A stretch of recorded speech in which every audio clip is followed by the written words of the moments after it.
Assalamualaikum warahmatullahi wabarakatuh. Kami dari kelompok 7 akan menyampaikan materi tentang manajemen kurikulum.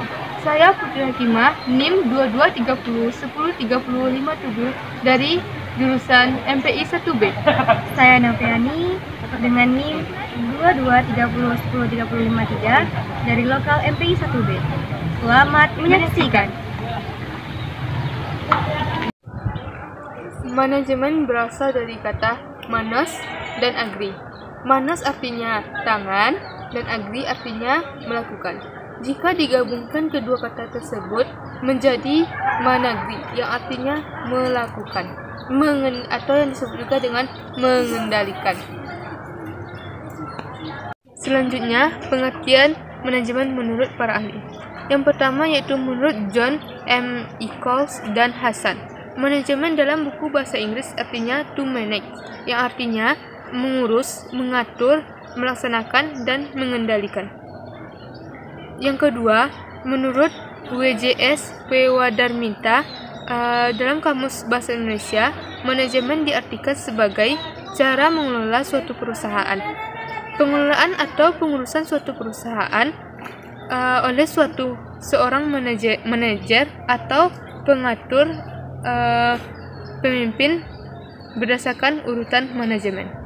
Adalah suatu proses yang khas yang terdiri dari perencanaan, pengorganisasian, pelaksanaan, dan pengendalian yang dilaksanakan untuk menentukan serta mencapai sasaran-sasaran atau tujuan yang telah ditentukan melalui sumber daya manusia dan sumber lainnya.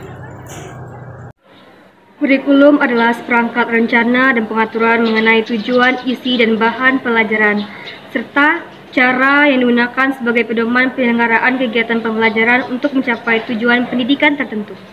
Secara etimologis, menurut Saylor, Alexander, and Levis tahun 1974, kurikulum merupakan segala upaya sekolah untuk mempengaruhi siswa agar dapat belajar baik dalam ruangan kelas maupun di luar ruangan.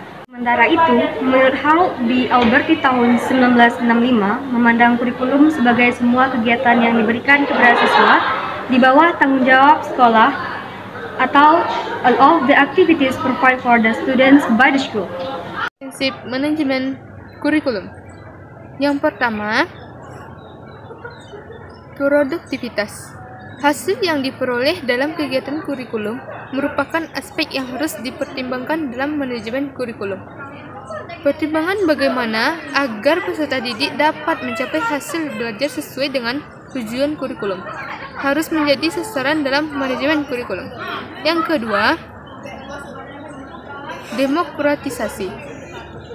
Pelaksanaan manajemen kurikulum harus berdasarkan pada demokrasi yang menempatkan pengelola, pelaksana, dan subjek didik pada posisi yang seharusnya dalam melaksanakan tugas dengan penuh tanggung jawab untuk mencapai tujuan kurikulum.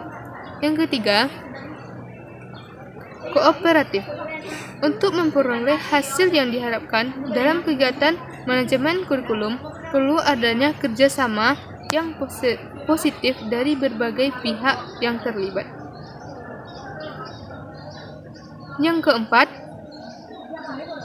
efektivitas dan efisiensi. Rangkaian kegiatan manajemen kurikulum harus mempertimbangkan efektivitas dan efisiensi untuk mencapai tujuan kurikulum, sehingga kegiatan manajemen kurikulum tersebut memberikan hasil yang berguna dengan biaya, tenaga, dan waktu yang relatif singkat. Yang kelima, mengarahkan visi, misi, dan tujuan yang ditetapkan dalam manajemen kurikulum. Proses manajemen kurikulum harus dapat memperkuat dan mengarahkan visi misi dan tujuan kurikulum. Dalam proses pendidikan, perlu dilaksanakan manajemen kurikulum untuk memberikan hasil kurikulum yang lebih efektif, efisien, dan optimal dalam memperdayakan berbagai sumber daya maupun komponen kurikulum. Teknik-teknik manajemen kurikulum. Yang pertama, pengembangan kurikulum termasuk cara penyajian pelajaran dan sistem studi pada umumnya. Kedua, pengadaan buku pelajaran pokok serta buku-buku untuk semua program studi. Ketiga, pengadaan alat-alat peraga dan alat pendukung lainnya untuk mendukung program studi. Keempat, penataan guru dan dosen. Kelima, pengadaan buku bacaan yang relevan dan bermutu. Keenam, mengadakan les untuk ujian nasional. Ketujuh, mengadakan musyawarah terkait pengembangan kemajuan kurikulum. Dan yang terakhir atau yang kedelapan adalah meningkatkan kedisiplinan siswa dan melengkapi sarana dan prasarana di